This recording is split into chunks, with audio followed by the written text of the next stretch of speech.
Ouais, hey, bienvenue sur une nouvelle vidéo de Heroes, un petit peu particulière, même si j'ai l'impression de dire ça assez souvent. Tout simplement une vidéo qui fait suite à la vidéo que j'ai sortie sur Uther, où j'expliquais que je présentais à la fois le perso Uther, mais aussi le combo donc boucher, Medivh, plus Uther ou Garrosh, où j'ai vu que certaines personnes m'ont dit que c'était de la merde, ce qui me... ce qui m'a scié les pattes, pour rester poli. Donc là, on est en classé, donc on est diamant 3, si je dis pas de bêtises. On doit tourner aux alentours des diamants 3, diamant 2, j'imagine. Ouais, on est en groupe, donc avec Bubur et Zawat. Oula, y'a elle. Donc voilà, on est en groupe de 3, Bubur sur Boucher, Zawat sur Medivh et moi-même sur Garrosh, plus 2 qu'on ne connaît pas. On a donc un healer sur Anduin et un solo laner sur Eldemort. En face, ils n'ont pas voulu le ban. Ils ont préféré ban Xul, ce que je peux tout à fait comprendre. On est sur Tour du Destin, ce qui nous arrange pas mal. Et pour le coup, vous avez compris, on va tout simplement en fait essayer de stacker Boucher à balle. Là, ça fait un peu loin. Par contre, Tassadar, c'est parfait. Voilà. Donc, on a un Medivh qui va nous permettre d'engager un petit peu violemment, soit au portail, soit, comme vous voyez là, à la main, en nous mettant un bouclier en protection. On a le boucher qu'on va devoir donc stacker. Reviens là toi. Voilà. On va donc faire des rotas. Sur les rotas, on est sur du standard, c'est-à-dire on a Eldemort qui va solo top. Et on va faire tout simplement des rotas mid-bot. Donc là, on leur met déjà un demi-niveau. Sachant qu'en plus, sur la map, le bot est ultra important. Honnêtement, il suffit simplement de récupérer le bot, d'enchaîner les camps le plus possible. Et normalement, alors sans dire que c'est gagné, mais vous avez déjà un énorme avantage. Alors là, je ne pense pas. J'ai essayé de me foutre là, voir si quelqu'un se pointait. Ça n'est pas le cas. Est-ce qu'on peut gratter? Oh bah tiens. Allez hop, on récupère Vala. Merci Tassadar pour le bouclier. Alors pour le build de Garrosh, j'en parle pas, bah, tout simplement parce que c'est le même que sur la vidéo, à par erreur de ma part. Même si la vidéo date un peu. Honnêtement, Garrosh, alors c'est mon main, alors c'est peut-être juste une question d'habitude, c'est peut-être une erreur de ma part, mais je change pratiquement jamais de build. Peut-être le 16 éventuellement, et encore non, je crois que dans l'ensemble ça reste le même. Donc bon, vous avez une petite mise en mémoire là, voilà, vous avez les petits cœurs à chaque fois dessus. Mais c'est pas sur ça en fait où on va s'intéresser aujourd'hui, c'est vraiment sur bah, le combo Medivh Boucher. Déjà, vous avez pu voir sur quelques engages, c'est assez facile, c'est-à-dire que soit moi j'engage comme un bœuf en ligne droite, et ça laisse, j'arrive à choper quelqu'un, soit c'est Boucher qui engage, il arrive à choper quelqu'un, soit, et c'est souvent le cas aussi, ça fonctionne tout pareil, c'est-à-dire que celui qui engage ne chope pas, et en fait l'autre va venir en coup de main pour attraper. Hop. Bon là on s'est split. Est-ce qu'on la gratte? Joli. Allez voilà. Donc là on sait que les autres sont en bas, donc on va descendre directement, on va arriver dans le dos. Donc voilà, imaginons que Boucher charge, il arrête sa charge, moi j'arrive derrière pour essayer d'attraper quelqu'un. Ou à l'inverse, moi je vais tout simplement essayer d'attraper, et c'est Boucher qui va récupérer à la charge. Allez, Lily qui s'en sort pas, voilà, faut que tu le doutes. Allez, dans la mêlée pour essayer de s'en sortir un peu plus facilement, ou de jeter Boucher dans la mer, le choix. On verra ça sur le moment. Allez, on a perdu le leur, on a récupéré les deux autres, donc on a un avantage. En plus on a récupéré le 7.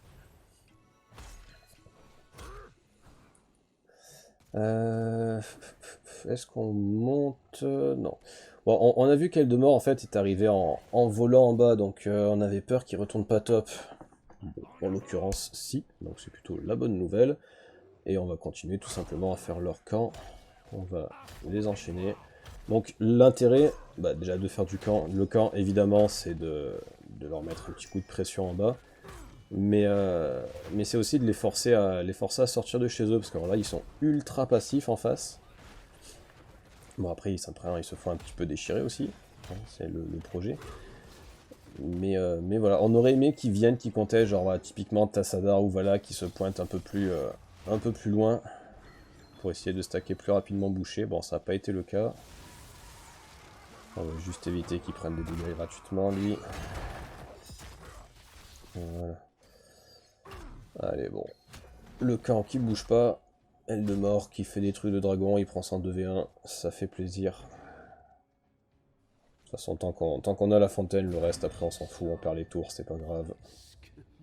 Eldemort, de toute façon, il se fera pas contest par Vala jusqu'au Manticore. Hop là, voilà. Allez, je sais pas où on partait, voilà. Tac. On chope Vala, on essaie d'aller gratter. Quelqu'un d'autre. Oh, ça va être compliqué là. Non. On en a pris un. On a pris un DPS juste avant l'objectif. Bon, Eldemort en plus qui est ultra fort pour compter sur cette map, mais on voit qu'il a fly, voilà, bah, typiquement pour ce genre de move. Après là on arrive sur un stade où il y a tellement de persos à ban qu'au final on peut plus tous les ban. Quand vous avez le first pick, n'hésitez pas, alors c'est un petit peu bizarre mais enfin c'est une stratégie je pense qui est viable, tout simplement de ne pas ban. Parce qu'en ban assez fréquent il va y avoir Johanna, Xul, Eldemort. Et bah, si l'équipe adverse a que 2 bans, vous allez pouvoir en gratter un des 3. Alors après évidemment il y a d'autres persos intéressants. Mais il me semble que c'est ce qu'on avait fait. Je crois qu'on a ban. Alors si je dis pas de conneries, on a pas ban sur les deux. Et ils ont ban Xul et Johanna. Enfin Johanna d'abord et Xul après. Ce qui fait qu'on a pu first pick Eldemort. Mais voilà, le fait de rien enlever, c'est une technique en soi, mine de rien. Voilà, Irel qui avance beaucoup. Hop. Alors là, le taunt qui est complètement raté. Irel qui était assez costaud. Enfin, c'était, je crois que c'était un smurf. Elle avait le perso niveau 50 ou 60 à 70%. Je pense qu'on peut appeler ça un smurf. Bon, ça a clairement pas suffi. Alors là, faut pas la taper. Voilà, on va juste l'amener derrière pour pas lui mettre trop de PV. On va balancer Boucher. Allez madame, il faut mourir. Ça devient long. On a récupéré Lily, on a récupéré Irel. Boucher qui continue encore et toujours à stacker. On a toujours notre petit niveau d'avance. Est-ce que par hasard il y en a... Ah putain, ils ont pas de cul en plus quoi. Elle s'en sort, merde. Voilà, ça c'est le genre de petit move après quand vous commencez à avoir l'habitude. Voilà, les baraques qui se cassent avant. Un Pek Medivh qui est parti gratter le kill. Du coup Boucher qui vient récupérer sa viande en mort de faim. Mais voilà, ça c'est le genre de move. Vous voyez plus Vala, vous voyez qu'il y a un Easy qui est... Qu'est-ce qu'il fout le camp là? Bah foi. Bon, le camp qui est pas rempli. Donc oui, vous voyez plus Vala.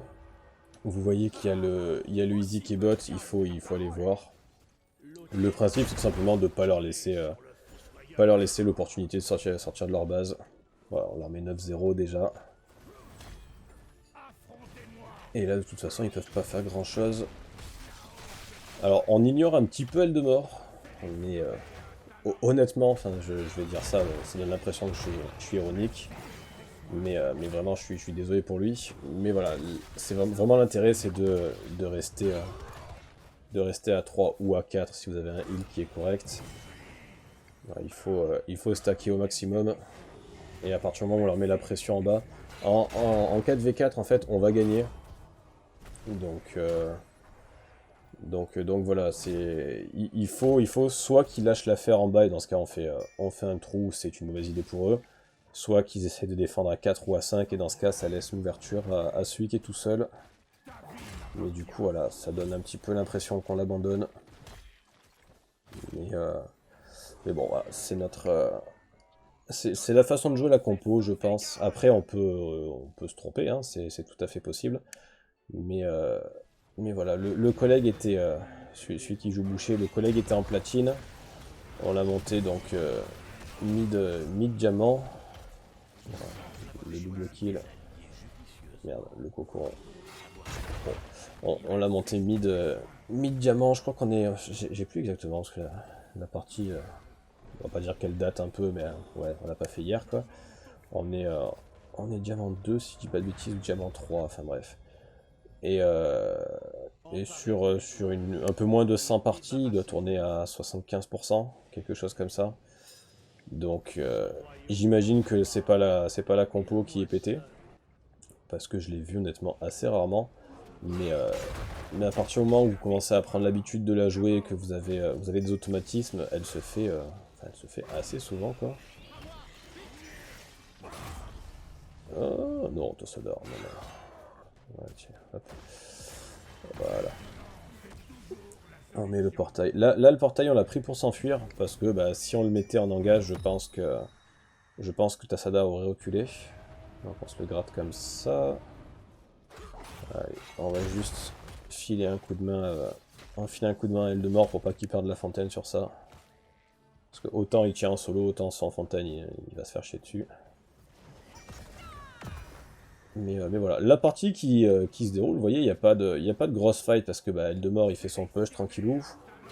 Voilà, le mortel combo. Voilà. Eldemort fait son taf tranquille. On lui demande pas de prendre une tour, on lui demande pas de prendre un fort. Enfin, faut juste tenir en XP. Et ben nous on les empêche tout simplement d'avancer. Et en plus sur cette map c'est encore particulier parce que là le push a pour moi un peu moins d'intérêt, vraiment le but c'est de prendre les objectifs. Allez, il récupère un baraque en bas. Là j'aurais espéré que Medivh décale avec boucher, bon ça n'a pas été le cas. Allez, on récupère les objectifs en bas. Un du baraque qui est mort. Ouais, elle de mort. Oh, c'est bien joué ça. Allez, bah superbe. Bon, bah. Putain, on peut même gagner sur ça du coup. Ok, Irel qui lâche l'objectif. Voilà, qui a l'air de lâcher l'affaire aussi. Bon. Ça sera bouclé, on récupère le bot en plus, donc ouais, c'est bouclé sur ça. Voilà, la partie est très rapide. Est-ce que Tassada... Non. La partie est très rapide, mais honnêtement, alors je dis pas que toutes les parties sont comme ça, bien évidemment. Mais en vrai, la compo fonctionne très très bien. Et voilà, 15 à 1. Et en vrai, quand ça fonctionne souvent comme ça. Vous voyez, une grosse dizaine de minutes la partie, on est à 280 stacks. Et voilà. Bref, c'était pour répondre aux commentaires de cette compo, c'est de la merde. Voilà mon avis dessus, n'hésitez pas à me dire ce que vous en pensez. Moi, j'aime toujours autant. Je vous dis à plus, bye bye.